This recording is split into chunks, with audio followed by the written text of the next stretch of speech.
Hello, everyone. Welcome to Financeology 101. Class is now in session.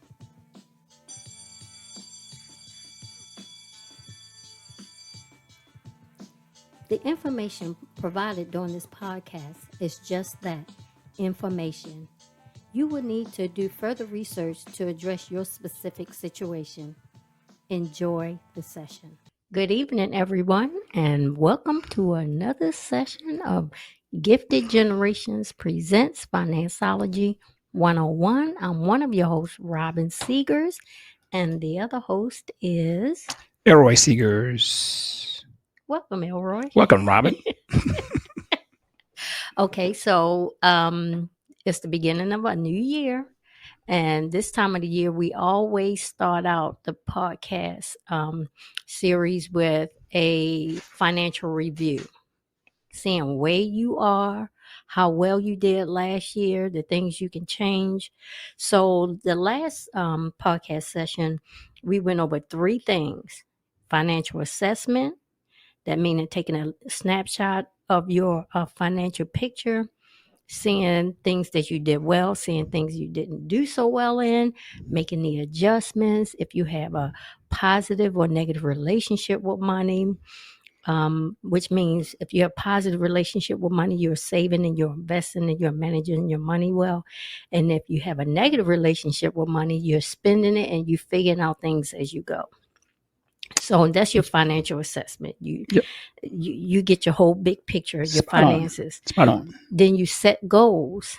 And we said realistic goals, small goals, make them achievable. You don't want to be too grandiose and you can't achieve it and you just give up. So make baby steps in your process.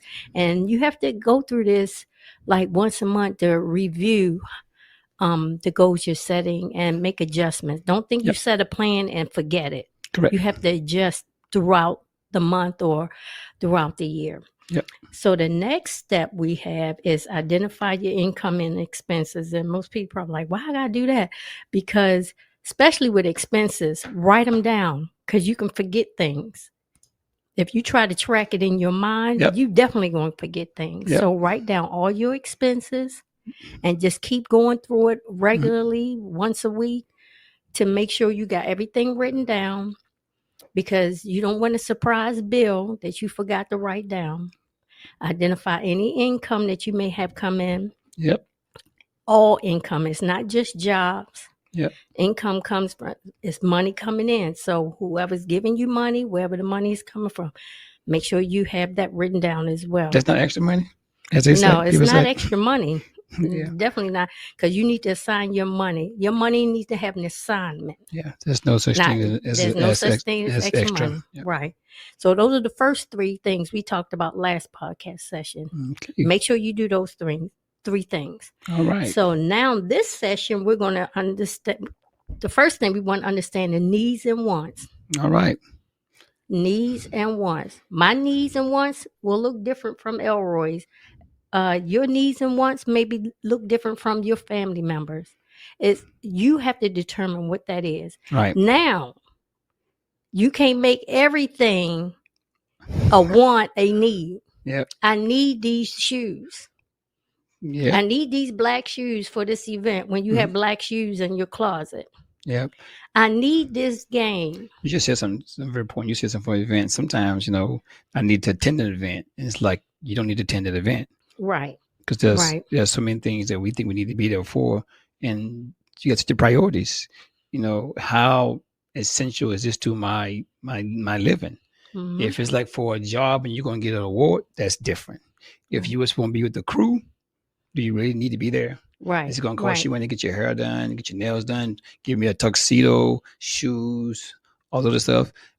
So you really got to make an assessment of where you want to be in the next 30 days, 60 days, 90 days. You really got to take an inventory of your heart a lot of times, because it's like, I don't want people to know a situation, or I don't want to look like I don't have it, or I want to be a part of. That's when you really got to sit down and truly have an accountability partner that's going to say, look, why are we doing these things?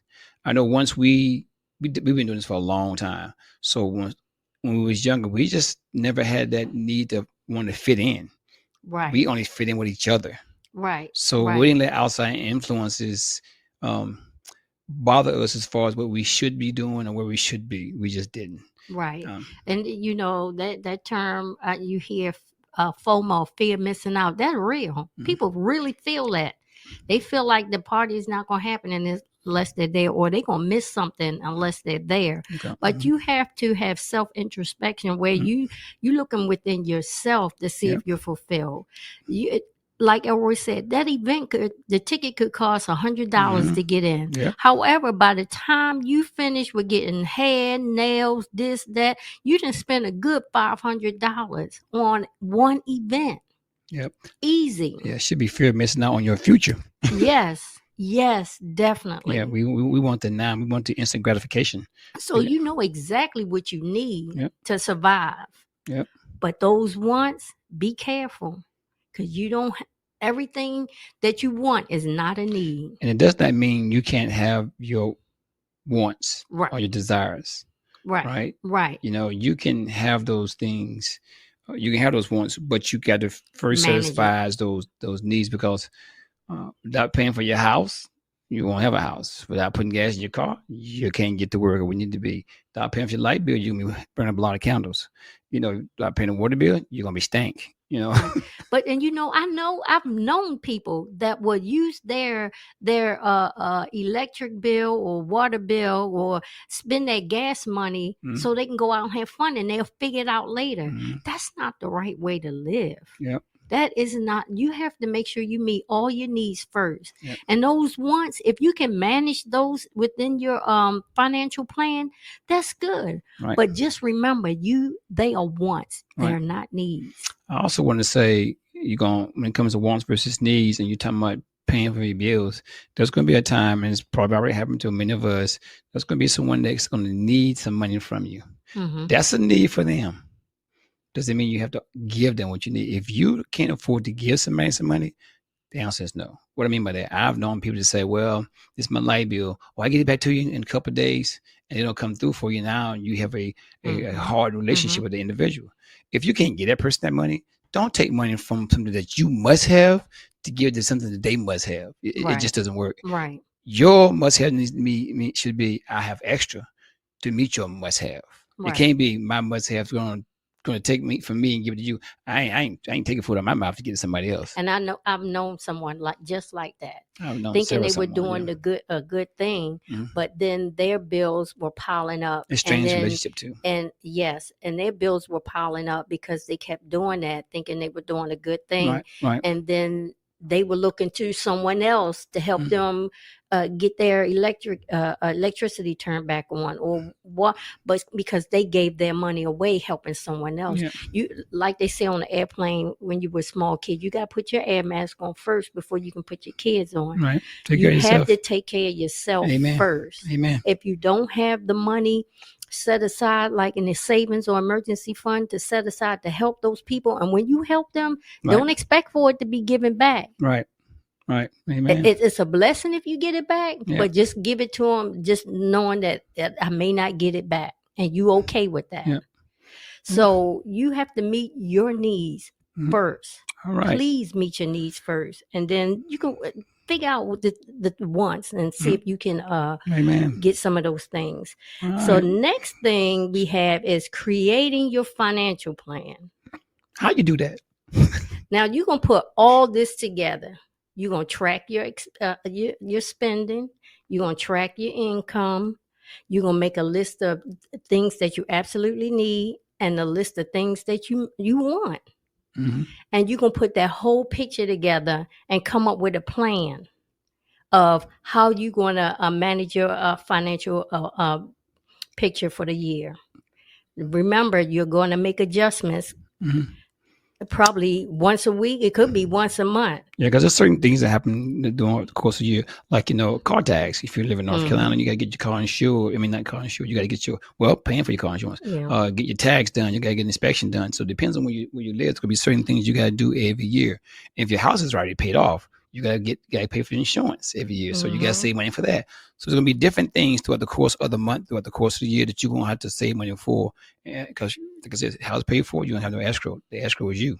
Yeah. You the escrow. Mm-hmm. You know, so you gotta be prepared for those things, as those random things that you know is going to happen, but they don't happen every month. Right. And see, that's where the plan comes in, because say the homeowners Mm-hmm. insurance, or what you would normally pay in escrow is say Mm-hmm. $100 a month, or which adds up to what, 12, Mm-hmm. About 12, 12,000. about 2,000. I mean, just it's an amount. I Yeah. think I was like $2,000, something like that. Yeah. Okay. So you need to say, okay, I need to have $2,000 by December to pay for Yeah. the property tax and the homeowners insurance. You have to divide it by 12 and save that amount, set that amount aside Mm-hmm. every month. This is where the plan comes in. This is why we said write things down, because Right. you can see them in your face, in front of you, and you can determine that what you have coming out and what you have coming in. If you have it in front of you written down, you can better manage it. If you're going from memory, most time our memory is not the strongest and we forget things. But when you write things down, you can absolutely see what the financial picture looks like, and come up with a plan on how to meet the needs, and and um and get some of the things that you want. So you write it down, like you said, write it down, make it plain in front of you, and plan it out for the year. Now, and I say for the year, you can do it for the month. Just plan it out for the month. Take baby steps. Because typically what happens when you write your plan down, you're going to forget things. Yeah. And as you remember things, you don't put those things down. You may say, groceries, right? Yeah, you know you're gonna get groceries. You don't know how much groceries are gonna cost, so you're just gonna have a standard amount, $300, and then you like realize, okay, groceries $350, not $300. All groceries $250, not $300. So you make that adjustment based on the needs that you have, because prices of food is going up, gas fluctuates up and down. So those are variable amounts. Your water bill, that's a variable amount. Your house bill, that's a variable amount. Mm-hmm, You know, your mm-hmm. electric bill, it may depends on how you do it. If you have equal payment plan, that's going to go up and down in the summer and the winter. Ours EPP, which means equal payment plan, it's the same amount throughout the course of the year, every month. Why do I do that? Because I know exactly how much I'm going to pay every single month. And those are good plans. You need to check with your utility companies and see if they have those equal payment plans, Yeah. because the amount is set, and what they do is they make adjustments, like a year out or Yeah. 6 months out. They'll make the adjustment. Yeah. Say you pay too much, then they'll lower it the next year. If you didn't pay enough, they will make it bump it up a little higher. Right. But at least you know that water bill is always going to be $35.27 for the whole year. Light bill. You said water bill? Don't do water bill. Huh? Don't do water EPP on water bill. Okay. I'm just saying. Oh, okay. Here, we don't know if other places. Okay. We don't know. I thought you used this as a reference. My bad. No, because we don't know what other places do. I'm just saying, if you're electric, I wish they would do water bill on EPP. Yeah, I just water my grass every month. Your electric bill, same thing. Just so contact your utility companies and see if they have that. Yep. That way, it's not a variable expense. It's fixed for a year, Yep. so you know exactly how much is coming out, Yep. how much you have to pay. You don't have to guess at it. And that's based off your usage from the previous 12 months, 11 Right. months. They normally do like the 11th month. So whatever you use the previous 11 months, and like my wife says, a shortage of overage, they'll take that amount and say, pay you less, pay us more type stuff. So it can help or it can hurt, because you see you paying the same amount and you're like, oh, I can just burn this AC up, or I can just burn this heat up. And then next you can be like, why is my bill so high? Big adjustment. Because you burned it thinking that, what's going to be no change, because you don't see that outcome. So you do got to be careful during those times. Right. Sometimes it may be okay. Somebody wants to say, I'm going to pay $300 a month for 4 or 5 months. And then in the winter time, I'm going to pay less. I prefer to just be constant across the board, because I can already map it out. Right. I don't like too much of that's a big variable. Right. It's just right. to me it is. Just Right. to me it is. So. But that's a huge jump. Yeah. Yeah. So have your plan, write it down, go over it as often as you need to, Yep. make the adjustments. Don't get upset if your goals are too big, and so just make them smaller, Yep. so you can attain them. Mini goals, not as MANY, but MIN. Just small ones. Not MIN. N-I. Yeah, Yeah, yeah. many Yeah, not goals. MANY. Not a lot of goals, but just the small ones. What I mean by that, you want them to be achievable, but not so easy that you achieve them that you like, I'm doing great. And you trick yourself. That's fool's gold. So you want to make sure that they are, for instance, let's say every month you have a surplus of $200 a month, right? And you say, you know what, I'm going to say $5 a month. Well, of course you can say $5 a month. You belong 195. So you're going to say, you know what, my surplus is $200 a month. I'm going to try to save 150 of that. And you want to say that's my goal for this month, and you may say 150, you may spend more, something may pop up, flat tire, whatever. So then you say, okay, I achieved that goal. So next month, okay, I know I can save 150 a month. That's a now goal that you can obtain every single month. If it's too high, you lower it. If it's too low, if it's too low, you raise it. If it's too high, you lower it. Okay, yeah. So you do one or the other. But those are what I mean by having many goals. You want to have things that you can achieve, but not so easy that you're going to achieve them. You think success is going to be around the corner. You want to challenge yourself, your goals too. I mean, you want to make sure that you can achieve it. One good goal I always tell people, man, we talk about this every year. Christmas is the same time every year, but every year people put stuff on credit cards. We see the reports on the news all the time. $2.4 billion used on a credit card. We just don't think out in advance. We know people have birthdays. We know there's graduations. We know there's emergencies, but we don't plan for that. It just always baffles me why I want to put just a little bit away. If I got a issue where it's $1,000, if I got 500 away, I don't cut half into my emergency already. It ain't all coming off of totally me. It's still the money that I have, but it's like it's not so big of an emergency. How many people have you seen? I got emergencies. Oh, you see GoFundMe pages, right? Why? Because people don't store enough for themselves. They want to go. I know this is going to sound crazy. Want to go and borrow from somebody else or other people when you have managed your money. Right. I've done good managing my money, so let me help you manage yours.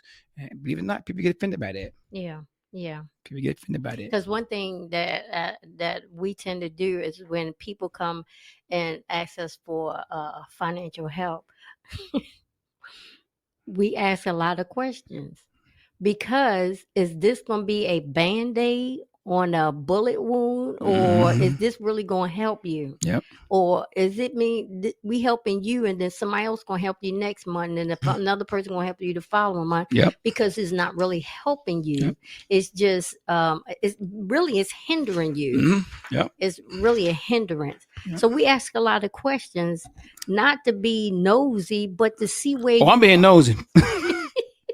Because I want to know where my money going to, so you don't come back and ask for more the next month. Right. So we want to make sure you have because life happens. I'm not saying life don't happen to people and you get caught off guard. It does, and you trying your best to save, and you trying it happens. Right. And I'm not looking down on that. Yep. No, because every now and then you need help, and that's okay.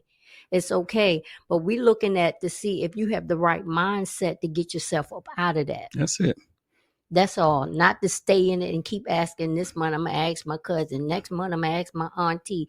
Next month I'm gonna ask my grandma. No. At what point you're gonna help yourself? When you're gonna help yourself to get up off the ground? Right. And we're not saying it's gonna be easy. We're just saying sometimes you need a plan to get up off the ground. Or getting always, robbing Peter to pay Paul, because people want their money back. Right. Right. Because I did have a family member that every month was asking, oh, I need help with this bill. I need help with this bill. But they were shopping like nobody's business. And it's like, oh, okay, I'm not working to pay your bills and mine. That's basically my money was accounted in her budget. Yep. And I put a stop to it. And it's like, no, you have more clothes, more things than I have. And you keep asking me for money. I'm making sacrifices to save and manage what I have. And you're having a good time, and you're taking my money at the same time to keep your lights on and stuff. No, we can't. So the budget you create is not money from somebody else. It's what you can afford to have. Right. It's not saying, well, I know Rob's gonna give me $200 a month, so that's part of my budget. No, it's not. It shouldn't be. Or if you have your a family member that give you money once a month, don't do that. Don't count that. Because they stop. You in trouble. It's a blessing that they can do that for you, but don't count that as part of your budget. Because, like he said, once they stop, you in trouble. Yep. Because you're relying on an external source. Next one is your plan. Now let's put this plan into action. Mhm. Y'all, let's put this plan into Once action. you write it down, it's time to make some changes. It's time to Yeah. you can write a budget down all day, every day. Well, unless you actually do something with that piece of paper or with that budget, then you just writing it down. It looks good on paper, but you haven't done anything with it. You're saying I'm gonna save $20 a month, and then you're like, sure, it's good on paper. You know, it makes you feel good, but what have you done to actually achieve that goal? Right. Right. Right, So and work towards it. And you know what? This year, I want us to get to a point where we say, call it a financial plan. Because people think budgeting like, oh my I mean, goodness, I can't restrictive. leave. Mm, Leave. I can't live. I can't do this. I can't. No, your financial plan is what you make it. What you make it. yep, and it is dictated by what you got coming in and what you got Right. going out. It that is a Mm-hmm. dictator. Mm-hmm. You know. But you can make the adjustments to get some of Mm-hmm. the things you want. You can Mm-hmm. without messing up the entire financial plan. Yep. I mean, it's a small change you got to make. You Yeah. know, just I mean, like we're on this fasting, corporate church fasting right now. So I'm not drinking a lot of sodas, right? You know, I love soda. So I'm like, okay, that's just money I've saved from not drinking all those sodas and all those chips, all those things. So now we can see it may be small, but when you take that small, it amounts to a lot. Mm-hmm. You know, Mm-hmm. $2 here, $2 there, every day is now what in a month's time. You're talking about 60, 80, 100, $120 that we save on snacks. Mm-hmm. It adds up. And you know what? I had a coworker a long time ago that she stopped smoking, and what she did is Put the she money took the away. money that she would buy cigarettes. She took it and put it in a jar, Mm, and for a whole year. And she had money for a nice vacation for her and her family mm. at the end of the year Too much for that because chain smoker. she Oh, saved a lot of money because she quit smoking. she must be a chain So smoker. Wow. if there's something you do regularly, take that money and put it aside. Mm. That means I'm gonna stop taking you out on Fridays. Hey, that's fine with me. I'm gonna go. I'm gonna take myself because we're gonna save half price. Sorry, baby. I'm going to movies alone. You watch Netflix. Hey, save money, right? I just been ain't had no place to come home to, y'all. Oh, split that meal. We used to do that. We used to go to buy a meal. We used to always and people thought, man, y'all still do that? Like, yeah, because we don't eat a lot of food anyway. So we'll just look at the package of food and we say, what you gonna get? I said, what you gonna get? And we'll combine that meal together. I may get chicken wings, she may get a salad, and we'll split that meal together because I don't want all the chicken wings and she'll want all the salad. And for us, it works out. Yeah, it don't make sense for Yeah. us both to get the same thing Yeah. and have all that food extra. I just think Leftover. it's a Yeah. way. I So think it's and a we still waste. do that. Yeah, We always we like, what you still. getting? What you Yeah. getting? I'm gonna get the large, and so I can take some home and I will have some extra food for tomorrow. Type of stuff. We always plan it when we go out to make sure we're on the same page when it comes to food. It may sound crazy, but I guess that comes from 35 years of being married. So, all right. Any last words, Rob Bone? No, just be excited about what your financial picture look All like right. for 2025 and get at it, y'all. All Get at right. it. All right. Our church is saying this is a year of expansion. Yes. Year of expansion. Expand your mind, expand your wallet, expand your business. Just don't expand that budget so bad that you can't recover from it. Right. Expand your walk with God. Yeah, that's it. Expand. All right, now, so our podcast can be listened on our website at giftedgenerations-llc.com/podcast. If you don't want to download any kind of app, just go to our website and you can listen right there live. Replay. We're also going to be found on Facebook at Gifted Gen LLC. We're also on Instagram at gift.gen. On YouTube is Gifted Generations. Well, so our podcast can be found on Spotify, Google Podcasts, and iHeartRadio at Financeology 101. And our Twitter handle is at GiftedGen 2019. So always try to tune into us. We have postings every week. Right? Every other week. Every other week, and some are repeats because a lot of things will be said a few times back. It just needs to be replayed to give you a refresher course of what's going on in today's world. Right. Sometimes we got to hear things more than once. Right. So that's why we have it's called Rewind Wednesdays every other Wednesday. Rewind. So that you can listen to and it's usually on Facebook and on Twitter, so you can listen again to some of the old podcasts, right? And I watch movies over and over again, and I pick up stuff that I didn't see before. The same thing with the podcast. You may pick up stuff that you didn't hear before. So I like what Pastor said. He said we're in the right now spirit. So the yes, time is right now for you it's to right make a now. change. Not Right. tomorrow, not about to, not fitting to, as we say, be fitting to. We in the right now spirit, which means we're going to take care of ourselves, take care of our money, take care of our finances, take care of our future right now. We're going to make changes right now. It's up to you to make that right now change. Not tomorrow, not today, right now. And we always mention our pastors, and we want to say, give a shout out to Dr. Chapman and First Lady Chapman of Raleigh North Christian Center here in Raleigh, North Carolina. Wonderful ministry, learning, teaching, growing ministry. Yep. So we want to make sure we shout them out. So thank you everyone for listening in. And I'm excited that you guys are on that journey to get your finances right for 2025.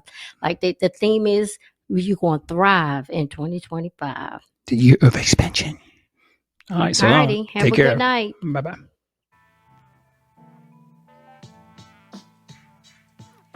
Well, thank you for tuning in to our podcast, Financeology 101. I hope you enjoyed this session and the information provided will assist you on your financial journey. Until next time, be financially engaged.